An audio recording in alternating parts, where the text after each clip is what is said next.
नमस्कार दोस्तों, मैं दयानंद पांडे अल्मोड़ा उत्तराखंड से आप लोग के सामने फिर से उपस्थित हूँ चित्रकला की नई वीडियो लेकर। ठीक है, चित्रकला में हम बात कर रहे थे मुगल कालीन तथा दक्षिणी चित्रकला की हम लोग बात कर रहे थे। ठीक है ना। अभी तक मुगल कालीन और दक्षिणी चित्रकला में हमने बाबर को पढ़ा और बाबर के साथ साथ हमने हुमायूं को भी पढ़ा। ठीक है ना।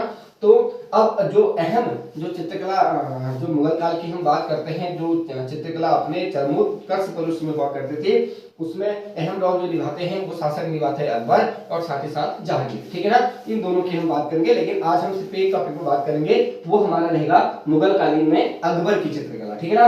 अकबर की चित्रकला की हम बात करते हैं तो अकबर का जन्म आप सभी को पता है 15 अक्टूबर 1542 को अकबर का जन्म हुआ था। ठीक, तो जन्म के समय में माना जाता है कि अकबर बहुत छोटी सी उम्र में अकबर गद्दी में बैठ गया था। ठीक, चलिए उस पर हम नहीं जाएंगे क्योंकि इतिहास है, वहां नहीं जाएंगे, हम सिर्फ चित्रकला की बात करेंगे। ठीक है ना। क्योंकि देखिए इसमें इतने में ही ये देखो ये इंपॉर्टेंट नोट्स हैं जो मैंने बनाए हैं। ठीक है ना। लेकिन अकबर की इसके बाद भी इसमें बहुत कुछ बचा हुआ है जो इस बोर्ड में आया नहीं, तो मैं क्या करूंगा, फिर से मैंने लिखे हैं, मैं इसको कंप्लीट कराने के बाद फिर आपको एक दो टॉपिक और इसमें बचे हैं वो मैं आपको कराऊंगा। ठीक है, चलिए अब हम बात करते हैं अकबर की चित्रकला। तो पहला क्वेश्चन इसमें लिखा अकबर का जो जन्म था वो 15 अक्टूबर 1542 ईस्वी में हुआ। देखिए अकबर की जो चित्रकला थी ना, मुखाकृति चित्रांकन की मुख के चित्र बनने की जो शुरुआत हुई वो सबसे पहले हुई अकबर के काल में। ठीक है ना। सुलह कुल की नीति, सुलह कुल की नीति यानी कि भाईचारा की नीति का एक सिद्धांत इसमें दिया था अकबर ने। ठीक है ना। वो भी इसी के उसमें दिया गया था। उसके बाद था अकबर ने जगत गुरु की उपाधि दी थी, उनका नाम था वो था जैनाचार्य हरि विजय सूरी। ठीक है, ये याद रखिएगा कि पूछ देता है अकबर ने जगत गुरु की उपाधि किसको दी, तो वो दी थी जैन के आचार्य थे, वो थे हरि विजय सूरी। ठीक है ना। मुगल शैली की नींव अकबर ने ही रखी और साथ ही साथ चित्रकला को भी अकबर ने बहुत प्रोत्साहित किया। और अगला क्वेश्चन है आईने अकबरी के मुख्य चित्र, देखो आईने अकबरी जो लिखी है वो लिखी है अबुल फजल ने। ठीक है ना। और उसके जो चित्रकार उसमें जो मुख्य चित्रकारी की थी, उसके जो चित्रकार थे वो थे केशवदास और धर्मदास। ठीक है ना। पूछ देता है कि आईने अकबरी के जो मुख्य चित्रकार थे वो कौन थे, तो ये आपको पता होना चाहिए, ये केशवदास और धर्मदास ये दो थे। फिर उसके बाद है छवि रचना का बड़े पैमाने पर आरंभ हुआ। मैंने आपको बताया था छवि बोलते हैं पोर्ट्रेट को, तो पोर्ट्रेट चित्र जो बड़े पैमाने पर बने थे वो बने थे आपके अकबर के ही काल में। ठीक है ना। फिर उसके बाद आ जाता है सबसे अधिक व्यक्ति चित्र भी यहाँ बनाए गए। ठीक है ना। तो अगर पूछ देता है कि सबसे अधिक व्यक्ति चित्र कहाँ बने, तो ये बने अकबर के ही काल में। ठीक है, चलिए अगला क्वेश्चन है, इसमें आता है भारत में दरबारी इतिहास लेखन की शुरुआत। भारत में जो दरबारी इतिहास लिखने की जो परंपरा की जो शुरुआत हुई वो भी अकबर के काल से ही शुरू हुई। फिर अगला क्वेश्चन है कि हरिवंश पुराण ग्रंथ का चित्रण हुआ मुगल शैली में। देखो हरिवंश पुराण एक ग्रंथ है जिसका चित्रण किया गया, चित्रण मतलब जिसमें चित्र बनाए गए, जिसके वो बनाए गए आपके किसके, मुगल शैली में ही वो चित्र बनाए गए। ठीक है ना। फिर अगला क्वेश्चन है किस मुगल शासक संगीतज्ञ हरिदास से भेंट की थी। जाहिर सी बात है पूछ देता है किस मुगल शासक ने संगीतज्ञ हरिदास से भेंट की थी, तो वो की थी अकबर ने। ठीक है। फिर अकबर कालीन सर्वाधिक चित्रकार हिंदू। देखो ये जो 19 हिंदू मैंने लिखे हैं और 3 मुस्लिम लिखे हैं ना, ये वकायत बाबरी के आधार पर है। ठीक है ना, ये ध्यान में रखिएगा। लेकिन आईने अकबरी के हिसाब से ये अलग है। ठीक है ना। ये वकायत बाबरी के लिखा, आईने अकबरी के हिसाब से वो बोलता है कि उसमें जो थे 14 हिंदू थे और 4 मुस्लिम उसमें आपके चित्रकार थे। ठीक है, तो ये वकायत बाबरी के अनुसार है। तो ये अकबर कालीन सर्वाधिक जो चित्रकार थे वो थे हिंदू जो चित्रकार थे 19 और मुसलमान जो चित्रकार थे वो थे 3। ठीक है ना। ये क्वेश्चन पूछता भी है, बहुत बार इंपॉर्टेंट क्वेश्चन भी है, ध्यान में रखिएगा। ठीक है ना। अकबर कालीन चित्रों की विशेषता, दरबारी चित्र सबसे ज्यादा अकबर के काल में बने हुए थे, ये भी ध्यान में रखिएगा। फिर अगला क्वेश्चन है अकबर का प्रसिद्ध छवि चित्रकार, ये था बसावन। देखिए अभी मैं इसके बारे में आपको पूरा बना के दूंगा, अभी जब इसको कंप्लीट कर दूंगा मैं, उसके बाद मैं बना के दूंगा कौन चित्रकार क्या करता था। ठीक है ना। फिर है रमजनामा ग्रंथ फारसी अनुवाद है महाभारत का। ये पूछ भी देता है कि महाभारत का जो फारसी अनुवाद वो किसका है, तो वो है रमजनामा का। ठीक है ना। अब्दुल कादिर बदायूनी ने ये किया था। ठीक है ना, ये भी याद रखेगा क्योंकि किसने किया था ये भी पूछ देता है एक बार। ठीक है ना। फिर है अकबर कालीन चित्र अनवर ए सुलही अनुवाद, ये है ये पंचतंत्र का बहुत बार क्वेश्चन पूछा गया है, बहुत बार रिपीटेड क्वेश्चन है। ठीक है ना। ये यहाँ भी नहीं, ग्रुप सी की एग्जामों में भी अधिकतर क्वेश्चन पूछ लिया जाता है, तो यहाँ भी इसके पूछने के चांस अधिकतर बन जाते हैं। ठीक है। फिर है पंचतंत्र का फारसी अनुवाद, यह है अयारी दानी से भी क्वेश्चन बहुत बार पूछा गया, बहुत रिपीटेड क्वेश्चन है, ध्यान में रखिए चलिएगा। फिर है अगला है अकबर द्वारा तैयार बाबरनामा की एक प्रति कहाँ है, तो है राष्ट्रीय संग्रहालय नई दिल्ली में। ठीक है ना। अकबर द्वारा एक तैयार की थी बाबरनामा की एक प्रति उसने, तो वो उसको जो रखा गया है, जो सुरक्षित रखी गई है, वो राष्ट्रीय संग्रहालय दिल्ली में रखी गई है। ठीक है।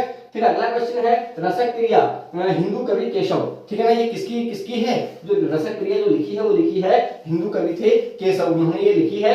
और इसका जो चित्रण करवाया था, इसमें जो चित्र बनाए गए थे वो अकबर के ही काल में बनाए गए थे, ये भी याद रखिएगा, ठीक है ना।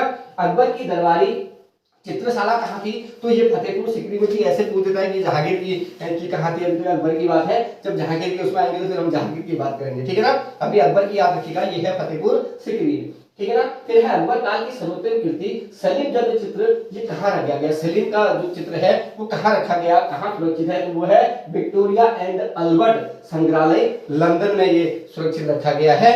उसके बाद अगला क्वेश्चन है हमजा हजमानामा का चित्रांकन हुआ। देखो हमजानामा का जो चित्रांकन हुआ था वो अकबर के काल में ही हुआ था, ठीक। और उसके बाद इसमें जो कुल चित्र हैं वो है 2400 और इसकी जो 61 प्रतियां हैं वो अभी सुरक्षित है। और ये प्रतियां जो रखी गई हैं ये रखी गई है कला एवं उद्योग म्यूजियम वियना ऑस्ट्रेलिया में इनको रखा गया है, ठीक है ना। ये पूछ लेता है इसको कि जो अकबर की जो हजमानामा की जो प्रतियां हैं वो अभी कहाँ सुरक्षित है, कितनी प्रतियां, पहले तो ये पूछ देता है, तो याद रखना 61 प्रतियां हैं और कहाँ रखी गई पूछता है, तो ये है आपका वियना में रखी गई है, म्यूजियम है कला उद्योग म्यूजियम वियना ऑस्ट्रेलिया में रखी गई है, ठीक। फिर अगला है अकबर का आर्ट स्टूडियो कहाँ था, जो अकबर का जो चित्रांकन का जो स्टूडियो हुआ करता था वो कहाँ हुआ करता था, वो हुआ करता था आपका फतेहपुर सिकरी में। फिर है पहला मुगल शासक जिसमें पाश्चात्य प्रभाव देखने को मिलता है। देखिए मुगल की चित्रकला में पाश्चात्य चित्रकला का प्रभाव देखने को मिलता है। पूछ देता है कि वो कौन सा मुगल शासक था जिसके चित्रकला में पाश्चात्य का प्रभाव देखने को मिलता है, तो वो था आपका अकबर, ठीक है, ये भी ध्यान में रख के चलिएगा। फिर अगला क्वेश्चन है पहला मुगल शासक जिसमें पाश्चात्य प्रभाव दिखता है, मैंने बता दिया, रामचरितमानस की रचना भी अकबर के काल में ही हुई थी, ये भी ध्यान में रखिएगा, ठीक है ना।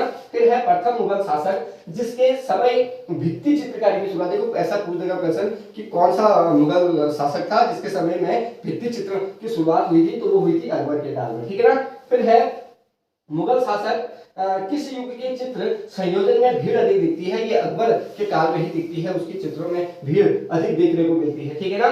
फिर अगला है अकबर के पोथी खाने में कितनी हस्तलिखित पुस्तकें थी, ये पुस्तकें थी 24,000 जिनका मूल्य था उस समय 6.5 लाख रुपये, ठीक है ना। फिर अगला क्वेश्चन है स्वर्ण मंदिर के लिए भूमि दान करने वाला शासक, ये भी बहुत इंपॉर्टेंट क्वेश्चन है, बहुत बार पूछा गया है, तो ये अकबर ने की है, ठीक। उसके बाद है इंडियन ऑफिस लाइब्रेरी कहाँ है, तो ये है लंदन में। ये तो रहा अकबर का इतना सा, ठीक है। ये सब पूरा आया नहीं तो थोड़ा सा इसमें और बच गया है, उसको भी मैं आपको करवा देता हूँ, ठीक। चलिए उसको मैं इसी में करवा देता हूँ, आप देख लीजिएगा, कहीं नोट डाउन कर लीजिएगा इसको। चलिए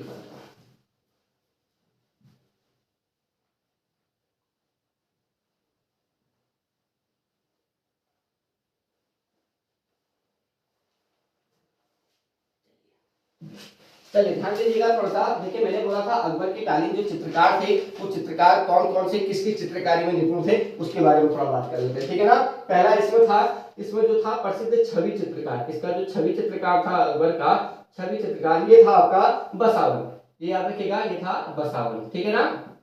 छवि चित्रकारी करता था तो वो था बसावन, ठीक। उसके बाद है चित्रशाला का चित्रकार, देखिए मैंने पहले भी आपको बताया था चित्रशाला का जो चित्रकार था वो था आपका मीर सैयद अली। कौन था, मीर सैयद अली, मीर सैयद अली, ये इसका चित्रशाला का चित्रकार था। फिर उसके बाद है आपका श्रेष्ठ जो जिसको चित्रकार अकबर बोलता था श्रेष्ठ चित्रकार, अकबर का जो श्रेष्ठ चित्रकार था वो था अब्दुल सस्मद, ठीक है ना, अब्दुल सस्मद, ठीक है ना, अब्दुल सस्मद, ठीक है, ये इसका था। और साथ ही साथ पक्षी जो चित्रकार था, यहाँ पक्षी चित्रकार हम बोलते हैं मिस्किन को, किसको बोलते हैं, मिस्किन को, ठीक। अकबर के कालीन का जो पक्षी चित्रकार था वो था मिस्किन, श्रेष्ठ चित्रकार जो अकबर का था वो था अब्दुल समद, छवि चित्रकार जो था वो था बसावन, और चित्रशाला का जो चित्रकार था वो था मीर सैयद अली, ठीक है ना। एक और आता है इसमें, अब हम बात करते हैं, देखो हिंदू चित्र की जो सर्वाधिक, मैंने बोला था ना जो है आपकी बात करती, मैंने कहा था देखो हिंदू चित्रकार यहाँ क्या थे, 19 चित्रकार यहाँ थे, ये किस जाति के थे, ये भी कभी बात पूछ देता है, जो जाति के थे वो क्या क्या जाति थे वो भी मैं लिख देता हूँ। इसमें थे एक सिलावत जाति के थे, सिलावत के बाद आपका आ जाता है कायस्थ जाति के थे, ठीक है ना, कायस्थ। उसके बाद आपका आ जाता है चितेरा जाति के थे, ठीक है ना। उसके बाद आपके आते हैं खाती जाति के थे, और उसके बाद आपकी आ जाती है काहर, काहड़ जाति के, ये जो हिंदू चित्रकार थे ये इन जातियों के थे, ठीक है ना। सिलावत के थे, कायस्थ के थे, चितेरा, खाती और काहरी, काहरी या काहड़ जिसको आप बोलते हो, ठीक है ना। चलिए, वकायत बाबरी के अनुसार मैंने आपको बताया था ये जो 19 हिंदू चित्रकार दिए हैं ये दिए हैं वकायत बाबरी, ठीक है ना, वकायत बाबरी के अनुसार, ठीक है ना, ये दिए हैं। लेकिन अबुल फजल ने जो लिखी थी आपकी उसके अनुरूप ये अलग है, ठीक है ना।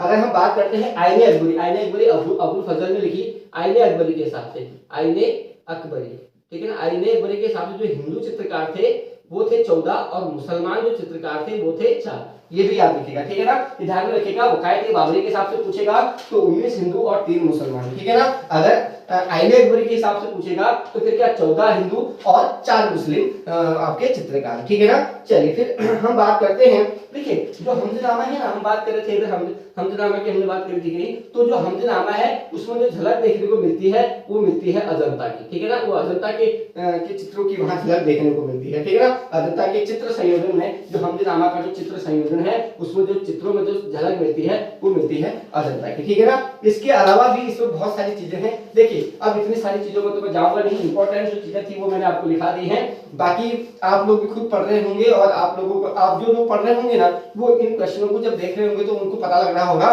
कि हाँ हमने ये पढ़ा है, ठीक है ना।